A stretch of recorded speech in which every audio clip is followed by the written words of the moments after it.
Hey everybody, what's up? It's Nico and I'm coming at you guys with another X's for Comics bonus. TK and I have been having such an amazing time covering the end of the 90s for the X-Men, looking at stories like Children of the Atom, the Magneto War, the Rise of M-Tech, and more. We've most recently covered the Shattering. We're going to be taking a look at Apocalypse, the 12, Ages of Apocalypse, and X-Men Powerless. And I wanted to talk about the solo books that are either just kind of marginally in there like Gambit, or the titles that ultimately set the stage for it, like the issues of KEVO that aren't included in the 12 that lead into it, the issues of Wolverine affected by Skrullverine, and more. Now, Bishop even has a solo title here, even though they just wrote him out in the Shattering, and he pops back in and then pops away again and doesn't come back until Maximum Security and Dream's End. So we got a lot to cover today, and I'm really excited. We've got 4 amazing characters that have some pretty interesting stuff going on in their titles, though your mileage may vary on the quality there. So let's jump in right away. Cable was one of the first X-Men to get a solo title, believe it or not.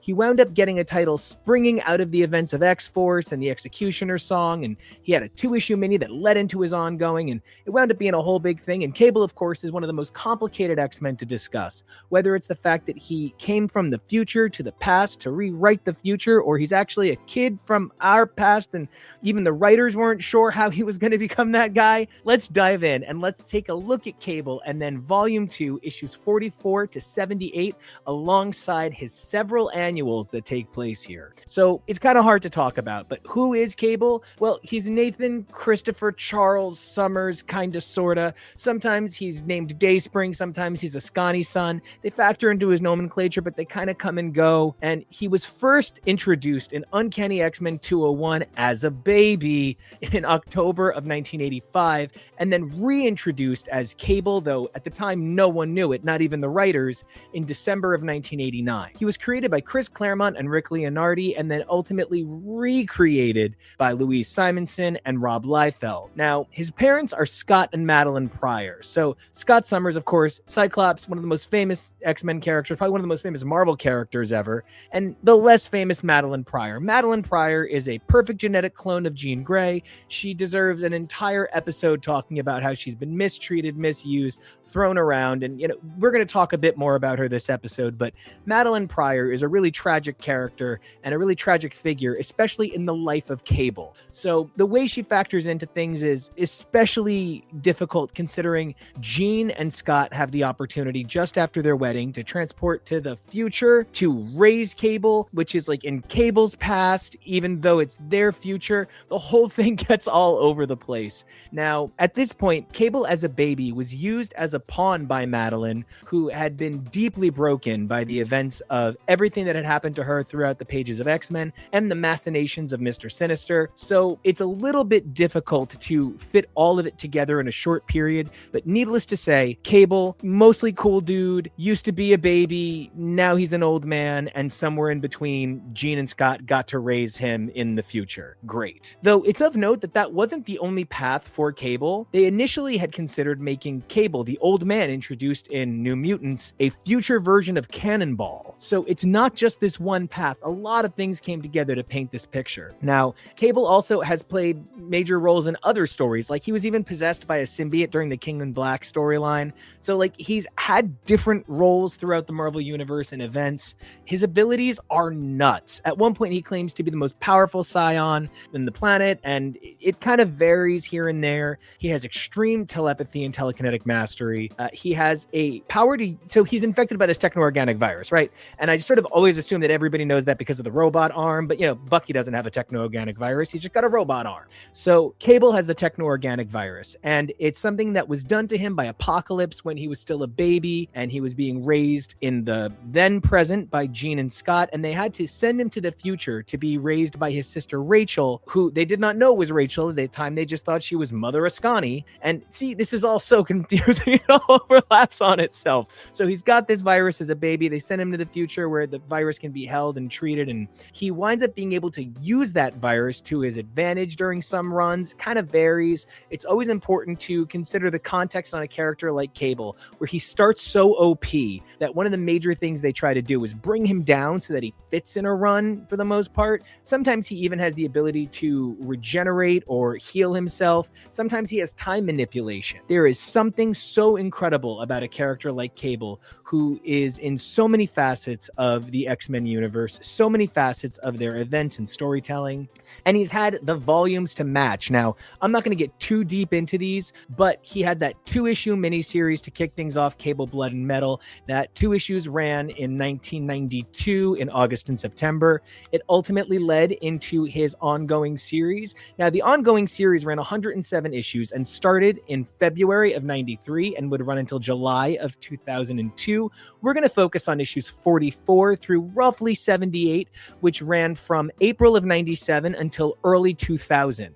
That series would revamp after issue 107 into the very stylized and very DC Vertigo influenced Soldier X that would run 12 issues from August of 2002 to June of 2003. Shortly thereafter, it would become one of the most famous team titles of all time, Cable Deadpool, which ran 50 issues, some of which didn't even have Cable, so they would just cross his name out on the title. But that ran from mid-04 to mid-08. And that title wound up being one of the major things that allowed Deadpool to become a more serious element of the Marvel Universe. But for this title, I want to point out that one of the things that needs to be considered is while Cable is always a top-tier character in the Marvel Universe, it's not always that his title is treated as a top-tier title. When this title began back in 93, it had major Cable architect Fabian Nicieza putting together the then not yet revealed details of Cable's life and his background. The title would ultimately confirm that Cable and Strife were connected by clone genetics.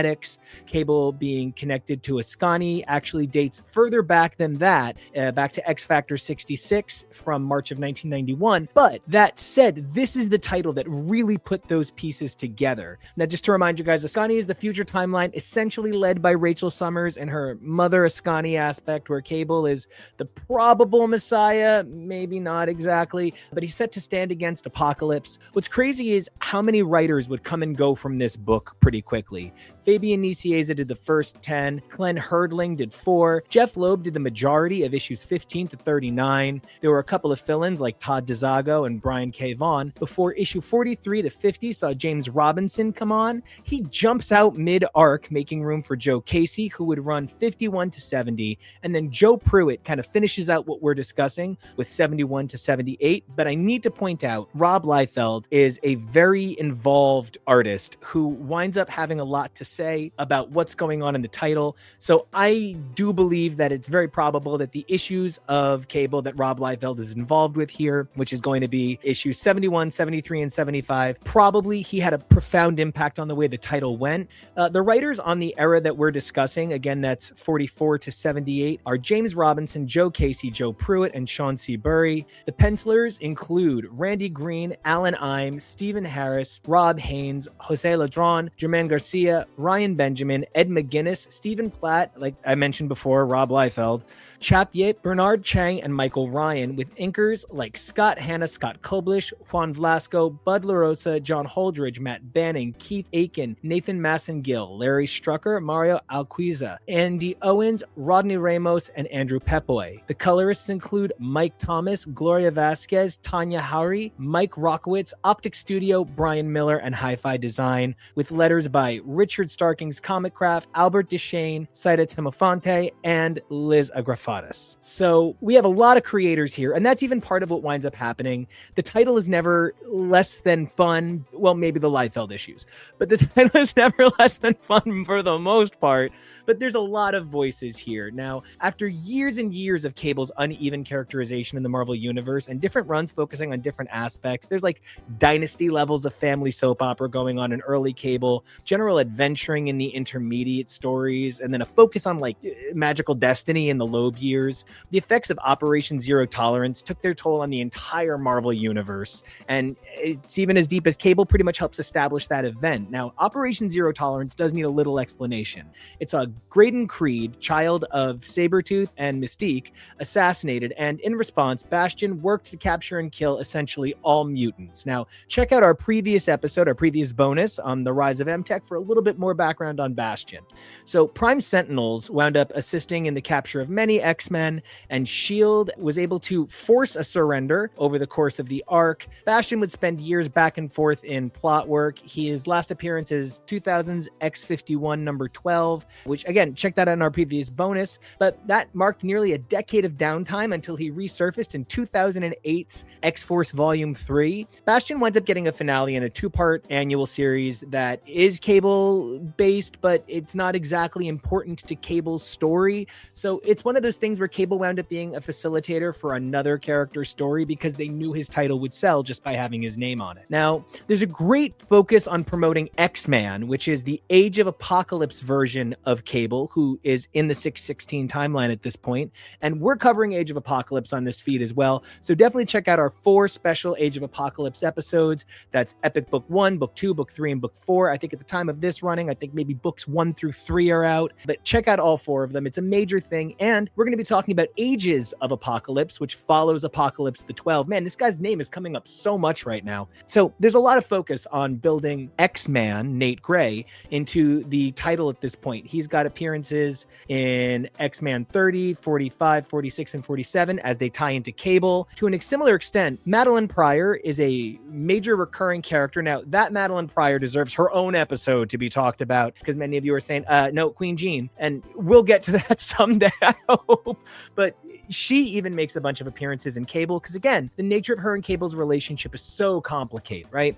Now, that all even kind of complicates things because as the 90s went on, Cable saw his star kind of fall a little bit, and X-Man star, as much as TK and I love him, didn't burn that brightly for that long. So it's sort of interesting to see how maybe too many rides were hitched to the same wagon. Now, speaking of wagons, the Hellfire Club have intersected with so many major parts of X-Men canon, and here is no different. The Hellfire Club winds up playing a significant role throughout this run, with nods before Operation Zero Tolerance and then after, leading into the resurrection of Apocalypse. So Apocalypse the 12 actually feels in many ways like it starts here in Cable. There's even an effort to tie Cable into bigger concepts throughout the entire Marvel universe, like Black Panther. There's lots of Nick Fury, GW Bridge, S.H.I.E.L.D., the Avengers, and more. And I do appreciate the work to do that, but it sometimes does feel like it's at Cable's deficit. For instance, trying to launch M-Tech and introducing the character of Jack Truman, again, previous bonus,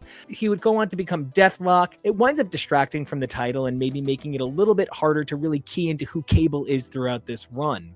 However, I do love that there's a Christmas issue, issue 64. It's a Cable origin issue. It's also a Christmas issue. I love a 2-for-1 special like that. It just doesn't always feel organic to where it comes, and maybe the mix of the two is a little tough, but the noir quality of the character Irene Merriweather, who is a reporter who winds up getting involved in Cable's world, she is such a fascinating character, and she's someone I could see hanging out with Jessica Jones and getting into it with Matt Murdock. Since so much of this run actually takes place in Hell's Kitchen, it would be really exciting to have had a chance to see that. Unfortunately, she just doesn't get the traction she needs here to keep going after this, but there's so many great nods to this character in this run that you just want to see go a little bit further. Speaking of characters that you maybe want to see go a little bit further, there was at one point a belief that Ahab was Cable or Cable was Ahab. Maybe they were each other from different timelines. And so to that extent, X-Men Days of Future Past character Ahab does show up. So it's kind of fun and interesting, but ultimately you can hear it from the names. There's so many characters that show up to the point where in the 3rd annual that we wound up reading for this run, the 99 Cable annual, it's so much about Apocalypse and Sinister. It's not really about Cable in that way. It slows things down. It doesn't really hurt the run significantly, but again, it's another distraction that maybe makes you think, why here, why now? Speaking of why here, why now, the Herald of Onslaught post dies in this title. It just shocking. This character should have been the next big thing, according to editorial, and he just wasn't. So it's a little surprising to see how that just kind of comes to an end. It's also frustrating how many writers work on this era and then just suddenly stop. It just feels like this run never really gets off the ground and then just comes to a screeching halt. The ending sees Cable wind up after Apocalypse the 12, losing his powers alongside all other mutants on the planet as a result of the High Evolutionary. This leads his techno-organic virus to kind of going out of control. It also sees him lose touch with another character in this title. So Cable has several love interests pop up throughout this era. It's Domino, longtime Cable character, longtime X-Force character, major favorite for many of us. She's got luck-based powers. She's very cool. She's very badass. She's always an on and off love interest for Cable. Irene Merriweather is an on and off love interest for Cable as well. But then there's additionally a waitress at a diner in Hell's Kitchen named Stacy. Stacy has a brother, Kenny, and Kenny is autistic, and she is responsible for taking care of him. One of the things that winds up happening is she believes that maybe Cable, at one point in the series, can use his telepathy to help Kenny, and it leads to some real-world realities about what mutant powers would mean for the discussion. Cable is not able to help and wouldn't probably take the chance of hurting this child if he didn't know he could help him. And so the nature of these three relationships for Cable, this three-way love affair thing, where I guess not even a three-way love affair, but three different women longing for Cable. It almost feels Tony Starkish in some ways. There's just so many women just throwing themselves at Cable. And don't get me wrong, I get it, Daddy. But there is something so overwhelming about every woman wants him, every man wants to be him, that when you're not even getting his character defined, each woman winds up falling by the wayside. Each woman winds up without that defining character element that you would really want for her. So it's tough, and to see Stacy written out at the end, it's sort of a weird ending. But one of the things that's of note is shortly after Powerless, the entire X line would get rebooted with Revolution, seeing the return of Chris Claremont and a number of brilliant artists. Now, Revolution itself is kind of messy and doesn't go the way anybody is hoping it will, especially not the sales team, but it does give room for new X-Men to start, and even Extreme X-Men, which, silly title aside, is one of Claremont's better later works. Stacy herself winds up feeling like an also-ran. She doesn't really get enough space. Irene Merriweather winds up feeling like she doesn't belong in this book because she's better than the role she's given. And Domino just is her own hero. She's not Cable's and one. So I feel like the ending of this title, this run for the title, issue 78, it puts everybody in a really good position to kind of start over. Not everybody gets to start over, and certainly characters like Stacy probably wouldn't start over in another title unless, like Daredevil picked her up. The run itself isn't bad, but it doesn't feel significant or driving. It winds up being important and powerful in cool moments, but it isn't the best run for Cable, and it doesn't define the Marvel Universe. The three love interest element is a little complicated and doesn't really pay off anything. It's a great investigation of the different elements of Apocalypse, but it doesn't dive into the storytelling for the character or his motivations. Although it's really cool that Cable side character Blacksmith gets to appear here. Big Blacksmith fan. I think he gets underutilized. He kind of winds up disappearing for a while. He gets some terrific page time, but it doesn't do enough for him. All in all, this is a fun run for Cable. If you can get your hands on these issues, read some of them on Marvel Unlimited. I think all of this is on Marvel Unlimited. It's pretty great.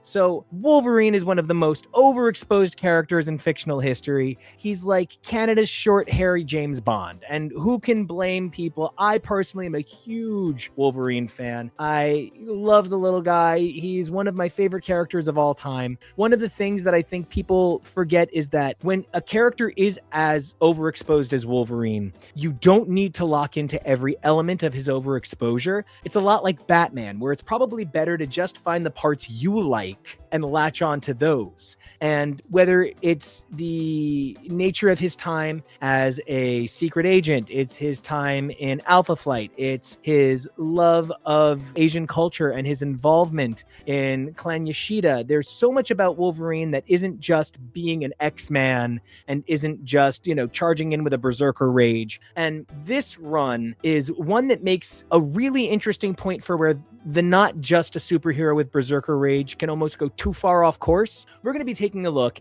at Wolverine Volume 2, issues 133 to 149. These are by industry legend Eric Larson, and it's of note that when I'm talking about these issues, I have some opinions about whether or not maybe they were editorially planned to go the way they went, but whatever the case is that led to these issues, they have some significant beats for what would come later, and I'm excited to talk about them for that reason. Now, let's just get this out of the way. Who is Wolverine? James Howlett. Goes by Logan because he was kind of sort of sired by a Logan, kind of, and then there's Dog Logan. That'll get its own video someday, I promise. But got the nickname Logan, just run with it. He was created by Len Wein, John Romita, Roy Thomas, and Herb Trimp. But I do want to say that you can't talk about Wolverine without talking about Chris Claremont, who did the lion's share of character development. Now, it's not just that Wolverine gets possessed by this berserker rage. Because he is this significant character, he has been possessed by malice, he's possessed the hand of God, he's had the Phoenix Force in multiple realities,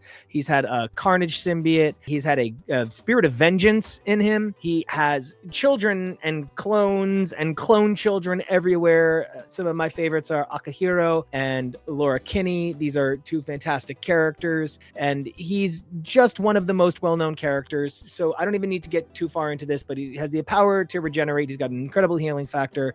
He's got those claws. They are often coated in adamantium, though this run does not start with that, and he has unmissable hypersenses. Okay, everybody knows all that about Wolverine. Let's dive into a little bit more about the runs of Wolverine and this run in particular. Honestly, there's just too many runs of Wolverine to really mention, so just to kick things off, there's that miniseries, that nearly flawless miniseries by Claremont and Miller. That's issues 1 through 4 of volume 1 from June of 82 through August of 82. From there, Chris Claremont would go on to reboot the character, and the rebooted run starts in 88, 89, and it sees Claremont do the first 10 issues, and he comes back for a bit there to do a special run. Peter David does a handful of issues, R.G. Goodwin, Joe Duffy. Larry Hama, though, winds up writing issues 32 to 118, featuring a few fill-ins here and there. Once Larry Hama leaves what is like nearly a decade-long run, you've got Chris Claremont, Todd DeZago, Tom DeFalco, and Fabian Nicieza all kind of filling in on issues from 119 to 132. And at this point, Eric Larson, creator of Savage Dragon, comes in and does a run on issues 133 to 149 from roughly late 98 to mid to late 99, like September of 99. After all of the years of Larry Hama's run, the Wolverine solo title was due for a refresh, especially when one voice has a title for so long. You kind of need to decompress and reprogram. We could see the X-Men titles have to do that post Claremont. Now, this first major run takes a good amount of Logan's canon and keeps it exactly as is. Logan had lost his adamantium, lost Mariko. Jubilee was no longer with him. She was at Gen X. And this sort of followed the flow of the X-Men titles. It was a little bit more responsive to what was going on. We're post-Berserker Wolverine. In 1994, Magneto ripped the adamantium out of Wolverine, and he wound up kind of feral and kind of broken, and we found the bone claws. So this series sees an unbelievable number of creators on it, and I'm just going to focus on 133 to 149, plus a special appearance from Hulk number 8. That's a tie-in issue that's pretty necessary to understand what's going on. That's all written by Eric Larson, though Eric Stephenson and Fabian Nicieza join in on 144 and 146 respectively. Art comes from some incredible pencilers like Jeff Masuda, Lionel Francis Yu, Mike Miller, Ron Garney, Roger Cruz, and Graham Nolan. Inkers include Jonathan Seibel, Dexter Vine, Scott Koblish, Vince Russell, Sal Buscema, Armando Dorothy, Nathan Massengill, Mike Christian, Andy Owen, and Jimmy Palmiotti. Colors include Jason Wright, Mark Bernardo, Joe Rosas, Marie Javins, Glynis Oliver, Steve Bucalato, and Wilson Ramos. And this is probably the most letterers on any title I've done one of these on. We've got Emerson Miranda, Oscar Gongora, Comicraft, Albert Deshane, Richard Starking, Saida Temofonte, John Workman, and Wes Abbott. Now, one of the big things about a title that has one writer but so many artists working on it is sometimes it can sort of feel unmoored from itself, even though there's one voice on it. When the art is so disparate and so different, it kind of throws things off a little bit. This title focused on a grand reimagining of Wolverine as the Marvel Universe's great hero. He fits into multiple types of stories, can connect to any hero at any point, fits every trope of the Marvel Universe, and sometimes it does get tropey. We do see one of my favorite heroes of all time, Warbird, Carol Carol Danvers. She's a longtime Logan ally. She's a big favorite of mine in Logan stories. Here, she's tied into her much darker era of alcoholism that's also included in the pages of Avengers. She is going through a lot. She's struggling, and she's trying to fight her way out of her darkness. The first arc in 133 kicks off with a giant cosmic adventure. It goes to some major cosmic concepts. We see the Collector, the Starjammers, Torgo, Drax, the Dabari, and more. There's a new character named Arya. She is this energy force alien that has the power to possess people. That always makes a character a little bit harder for me to connect with because they're not quite a real person. They're not quite a real thing to dial into. So it's always a little bit different when you're working with a character like Arya. The arc takes up 6 issues about Arya trying to like save herself and be safe, and it just winds up never really feeling like her arc because it's not. It's Wolverine's arc, and that's always the risk you run when you introduce a purposefully short-term minor character into an arc like that. The title really feels like it spends 6 issues not trying to get anywhere but the end of the arc. So while the first couple of issues are fun, they don't really feel like they pay off very much. The title itself is a series of smaller stories dialing into what seems like specific favorites for Larson, which is actually kind of a double-edged sword. You always want writers working on characters and stories that they love. It makes it more personal, but it sometimes winds up feeling a little bit like a scrapbook wiki brushover where they're touching on a lot of really cool things. And once again, just like I mentioned in our previous episode with the Cable appearance, this is definitely one where there's a lot of guest stars. Cable himself shows up. Viper, who Wolverine's at one point married to, who would go on to be Madame Hydra. She's Viper. She appears in an early issue of the New Mutants with Silver Samurai. She's kind of a crime lord. She looks good in green. That's her whole bit, you know. We see a number of X-Men heroes like Nightcrawler, Marrow. The X-Men themselves even show up. We see the character Solo. We see Pierce from the Hellfire Club. We see Gen X. And then there's even this unique character of Kyber who shows up for like a hot second. It's just so many names. And considering that this is only 16 issues, this is a lot of guest stars to pack into 16 issues, where the first 6 are a space adventure unto themselves. But I think perhaps the 2 biggest arcs here to discuss that don't really fit into the major X-Men events are the Alpha Flight arc and the Hulk stuff. Now, I had the pleasure of reading everything Alpha Flight, and I also had The Curse, right? Alpha Flight's a great team, and it can be a great title, but when Marvel stops putting any energy behind your book and stops trying to make the book feel like it matters, sometimes you can wind up with titles that are just sort of on the fringe of everything going on the fringe of people's idea of what a cool X title should be. And unfortunately, Alpha Flight is one of the greatest victims of that in the Marvel Universe. Now, at one point, Alpha Flight was led by James Hudson, and he passes away, and his wife, Heather, takes over, and she's also the leader of Alpha Flight, puts on a super suit and everything. They are Vindicator / Guardian. James is replaced by a James robot at one point, and everybody's, I don't know, people maybe liked it. I never really understood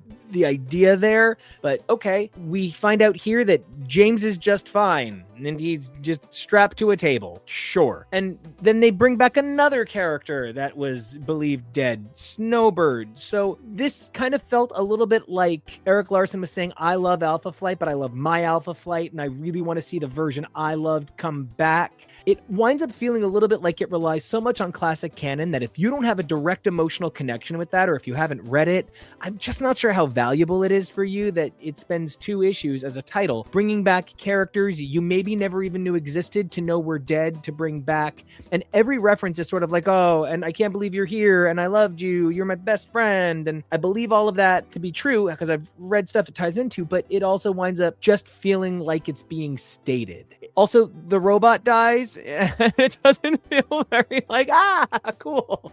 He died a hero's death. It just kind of feels like, oh, the robot's gone, the real one's back, everybody move on. Now, as we're going to talk about in our Apocalypse the 12 issues, one of the things that happens is Wolverine as Death fights the Hulk. Here, Skrullverine fights the Hulk, and it's not super rewarding. This is the end of Larson's run on Hulk. He did about 8 issues there, and it just doesn't feel like, oh man, the matchup of the century is back. Because for those of you who don't know, when Wolverine was first introduced back in Hulk 180 to 182, from July of 74 to September of 74, that was like a big deal, and that's why you see that come back into play so often, whether it's Ultimate Wolverine versus Hulk. I know, I'm sorry. Or it's issues of Peter David's Hulk. This team up is like a big deal to a lot of people. There's even an animated film for it. And this just doesn't wind up paying off the way you might want if that's a twosome for you. None of the stories do much for the nature of Wolverine's relationship with any of these other characters,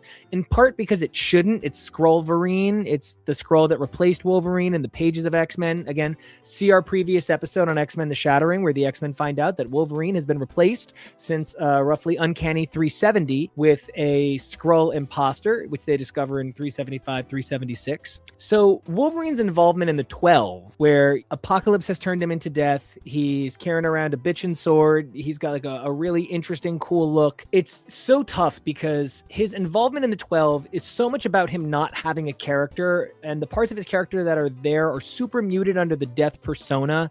So it's about a body we love being used as not himself. That's tough. It makes it tough to really connect with the character. It makes it tough to see why we're following him for so long. And it doesn't help that I think to many of us, if Logan were to die at this point in canon, he wouldn't just die in a random issue of the title. Even at this point, Marvel was at big death, big celebration, make it a big thing.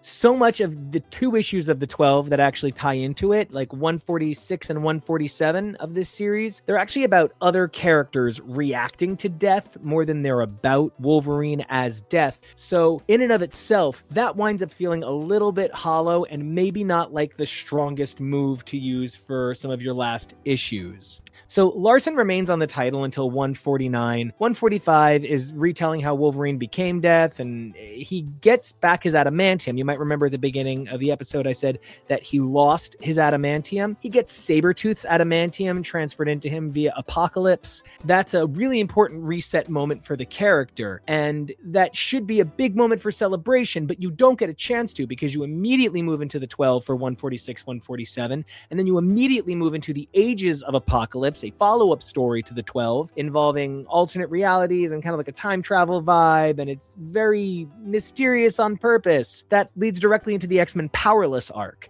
Wolverine is a big part of the Powerless arc by identity. He loses his healing factor due to the High Evolutionary turning off all mutant powers. Now, this sets the stage for the 6-month gap, which leads into Revolution. This is a lot of interesting big chess moves, but none of them make the book feel that special. Nova was another character written by Eric Larson at this time. He appears in 149, in which a powerless Logan has to take on a pretty heavy fight. It's always great to see Logan against odds heavier than he can normally face, but by now we've had whole runs where Logan is powerless. And it maybe doesn't even match the high energy of powerless Logan in Extinction Agenda, so it falls a little flat in some places. I think for my part, my conclusion is that this period of Wolverine sought to lift him up to a higher position as a hero, while not necessarily seeking to elevate his characterization.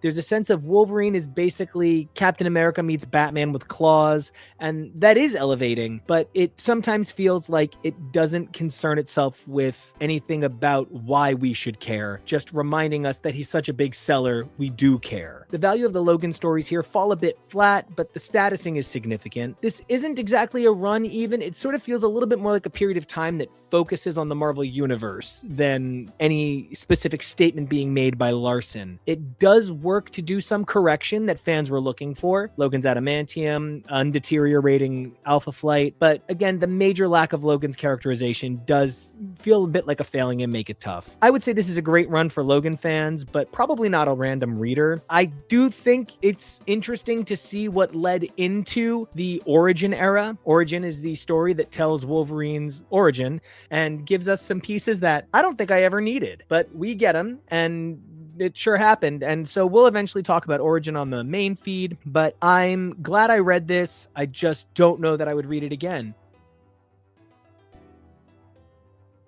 We talked about Cable. We talked about Wolverine. Next, we're talking about Gambit. We're going to talk about Bishop in a little bit. So these are all the stories that kind of built out what was going on at the time under the team elements. But Gambit actually wound up having 2 issues of The Shattering. And now in our regular show, I had mentioned that maybe these felt super unnecessary to me, but contributor TK was like, no, they're actually really well contained solo stories and they add something to the narrative. And so as I was reading this and going over my notes to do this, I was really thinking about what he was trying to say there. And I can really find the value in having a character like Gambit, who had just been shattered out of the X-Men, come in for a story called The Shattering and play a valuable part to that story. So let's dive in and let's talk a little bit about Gambit Volume 3, numbers 1 through 7. Now, we're just going to be talking about 1 through 7 and Annual 99 because 8 and 9 were a part of The Shattering, and then 10 through 15, which come just before the Revolution, just before the character gets reset, they make a little bit more sense to talk about after Apocalypse the 12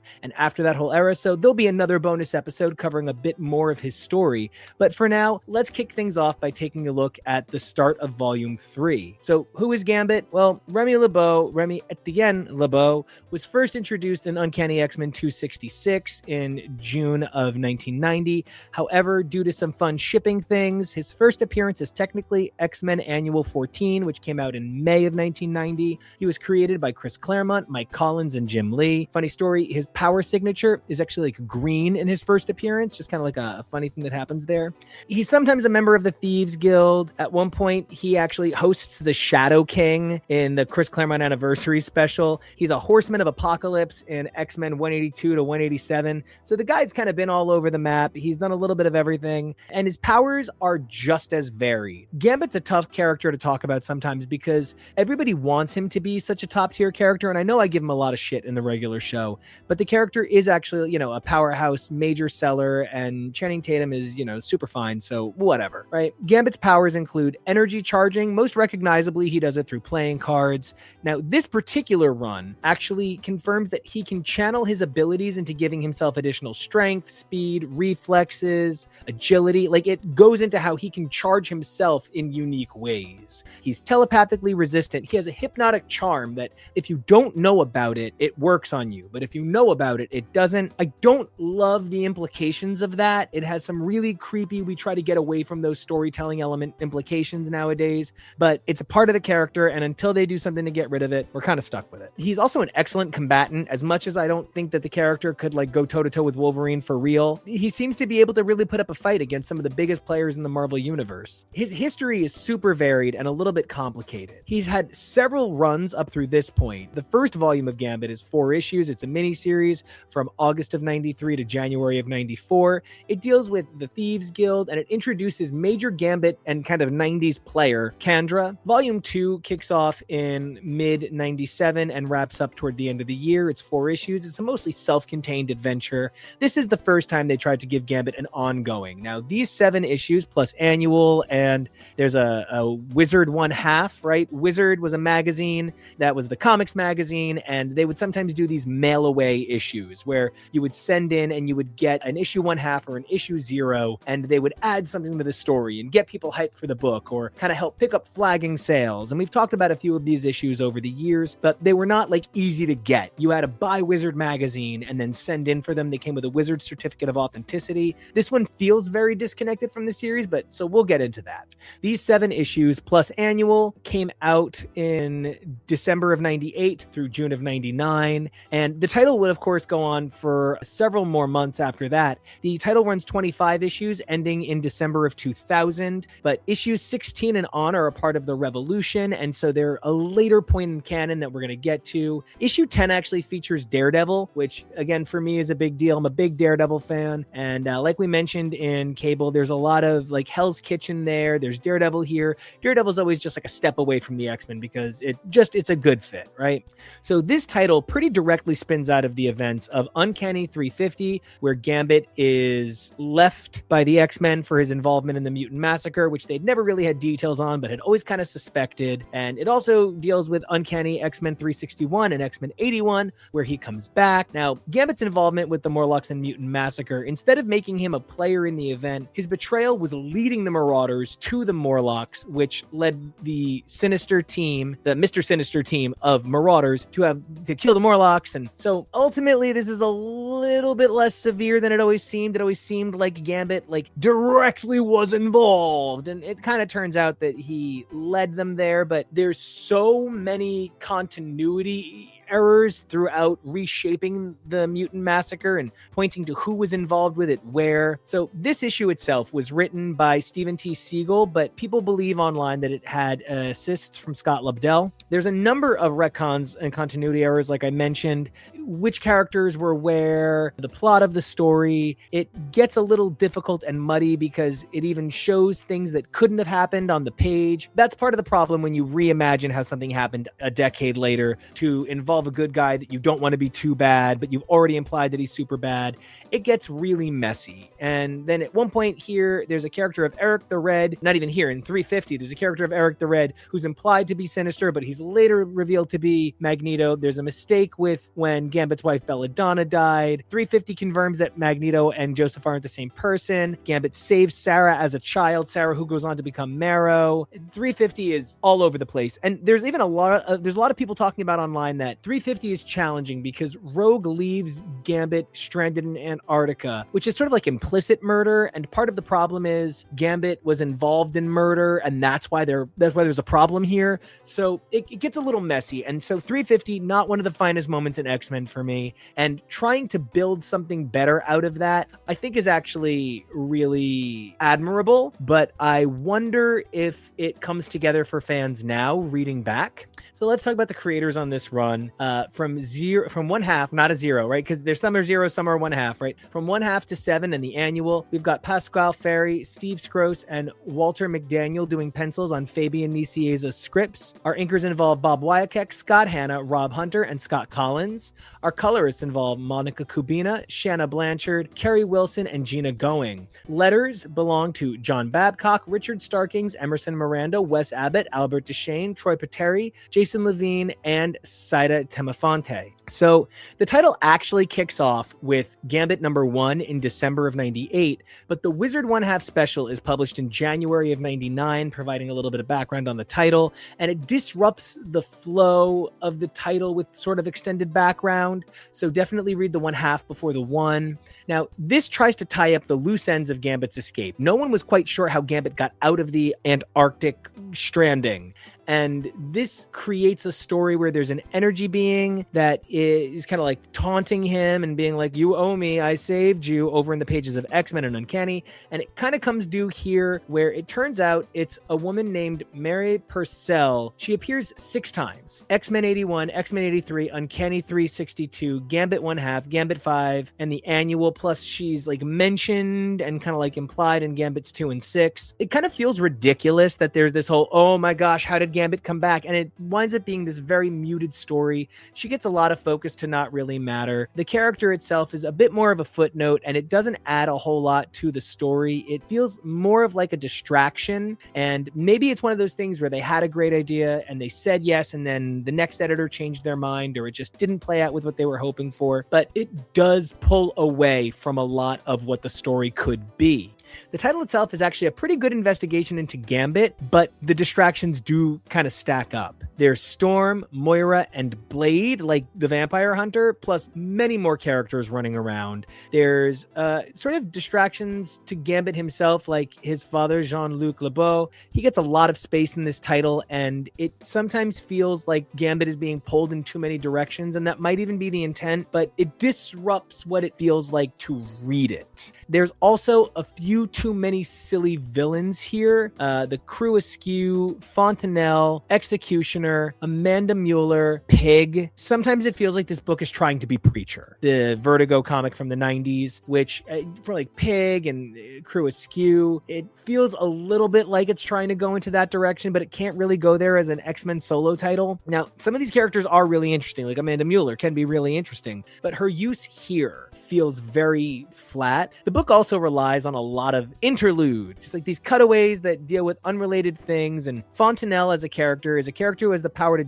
move through people's dreams and get us as the reader information. It feels like it should be a fourth wall break, but it's not. It's just this character telling us other people's dreams and going into it, and she just never feels in this period like she pays off. And I understand maybe it was a long-term story, and maybe if you keep reading past issue 9 it really pays off, but I don't know that you should have to read more than 8 issues of a story, 9 issues of a story for it to pay off. Now, there is additional elements to the backstory added. There's a character named Etienne Marceau who is introduced as a young man that dies on Gambit's watch. It's part of his guild training and rite of passage, and the character actually doesn't have any big payoff. It's not like this character winds up being super important and comes back as a ghost or anything.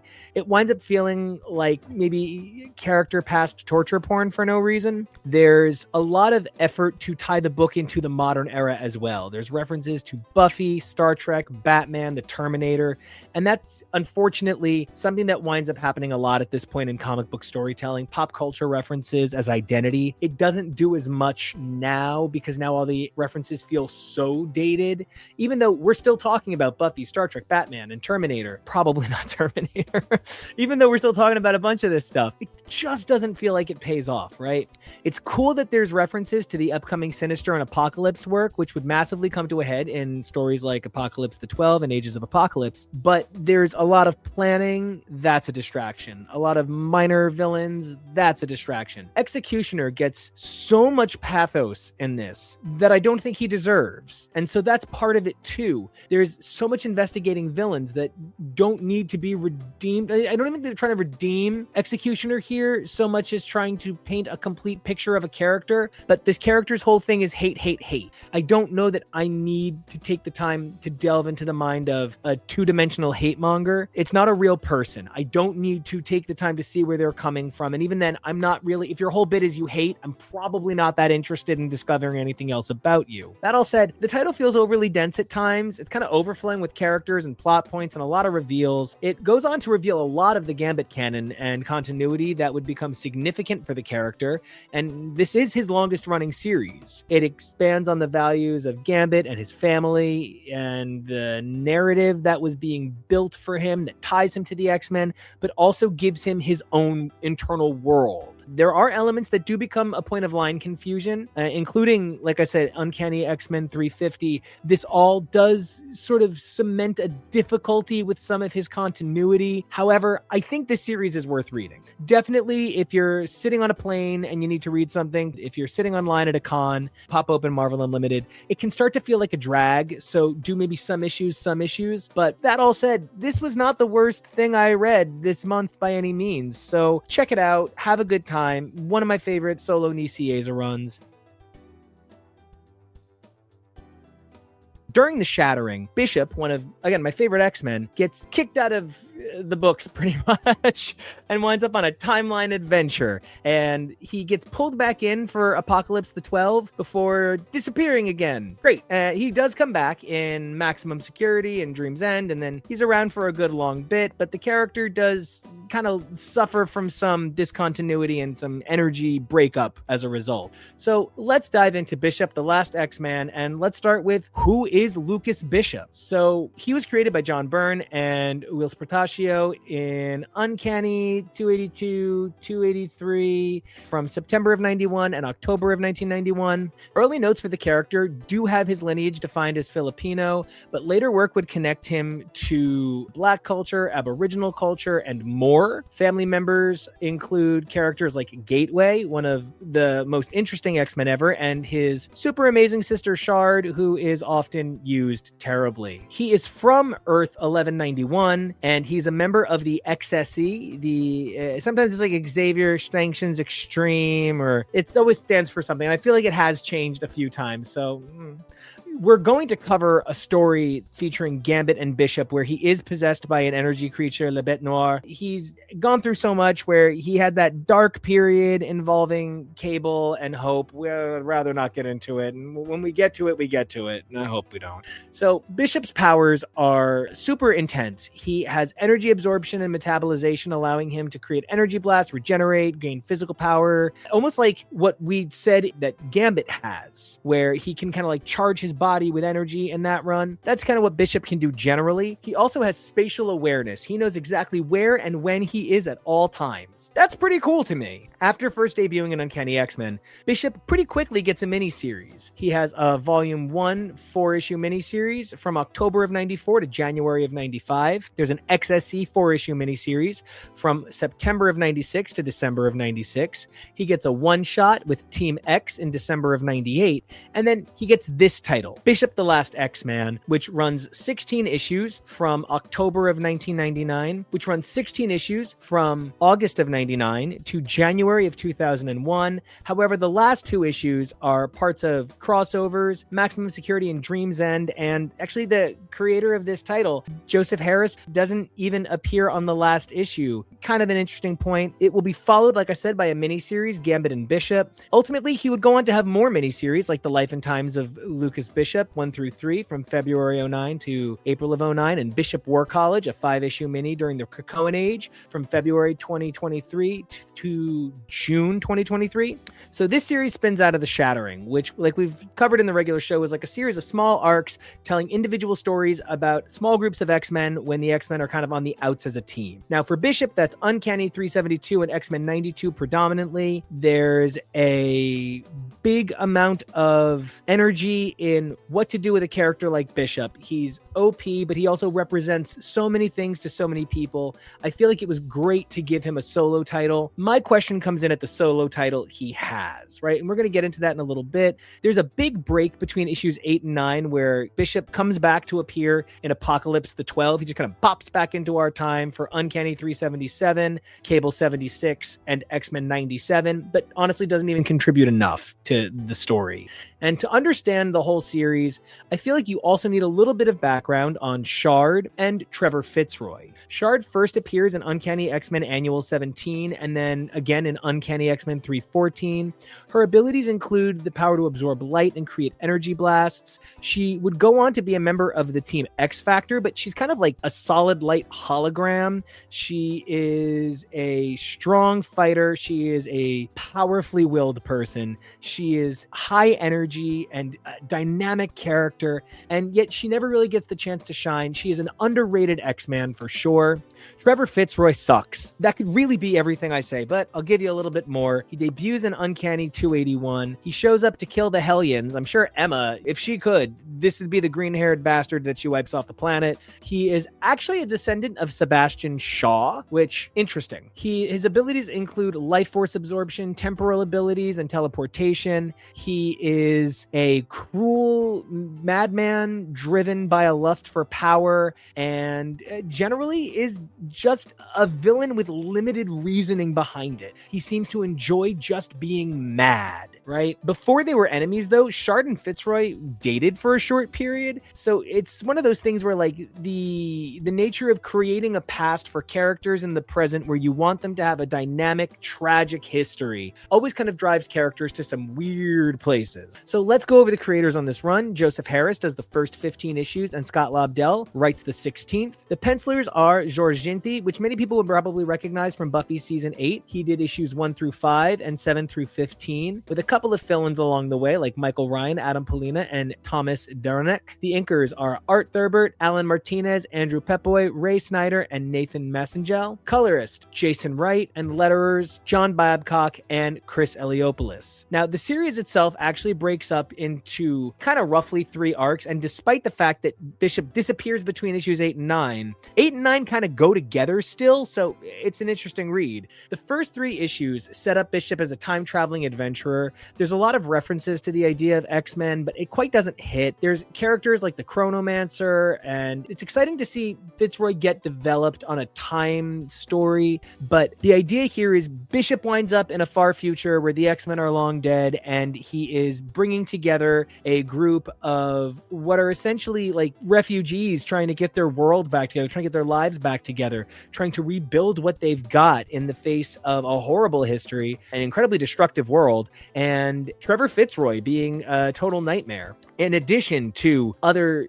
species, other peoples trying to stop them. There's a number of characters that get introduced here that are exciting, that are fun, but it gets to be a lot of characters, and it winds up sometimes distracting from Bishop himself. One of the things that's really fascinating is that there's characters like Jinx and Scorch, and they are 2 powerful characters in the future that work to help Bishop, and that Bishop is working to help.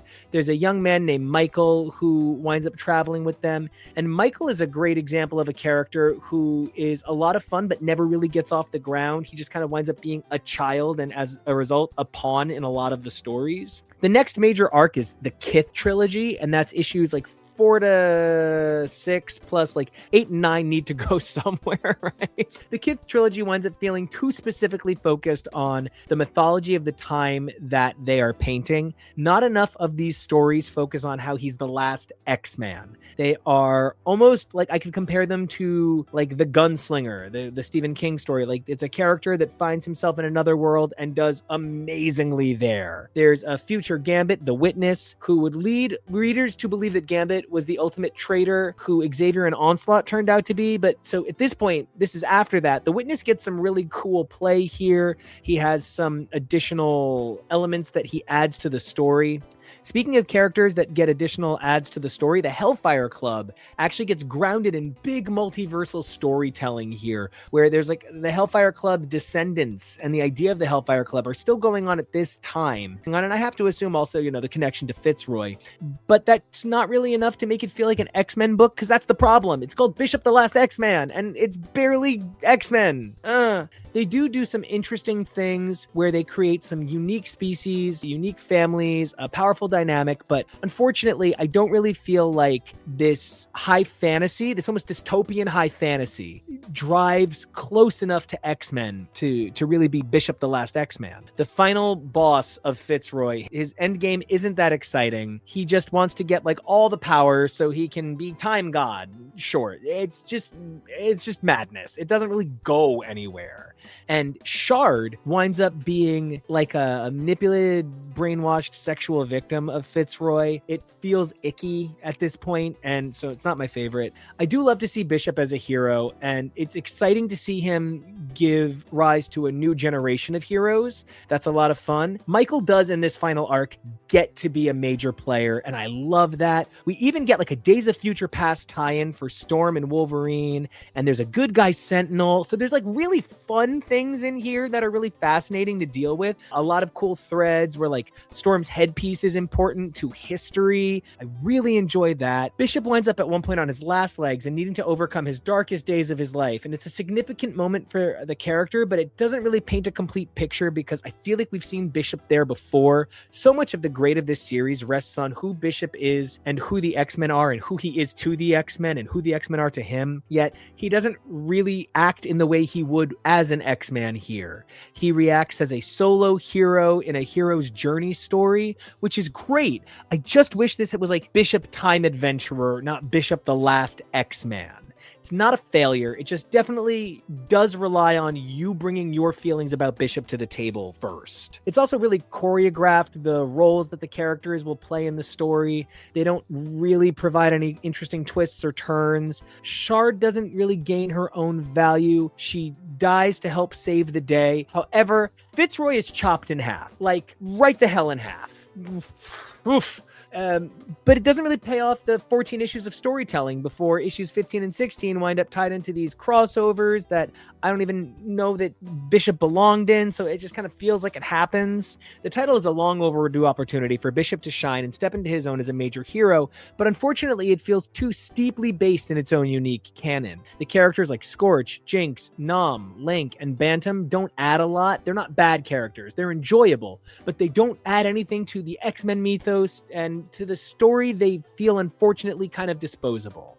Bishop himself adds so much to the X universe just by existing in it, whether it's how his timeline transformed the Jim Lee X-Men era, or his use in the AOA timeline, or how he continues to contribute over the years,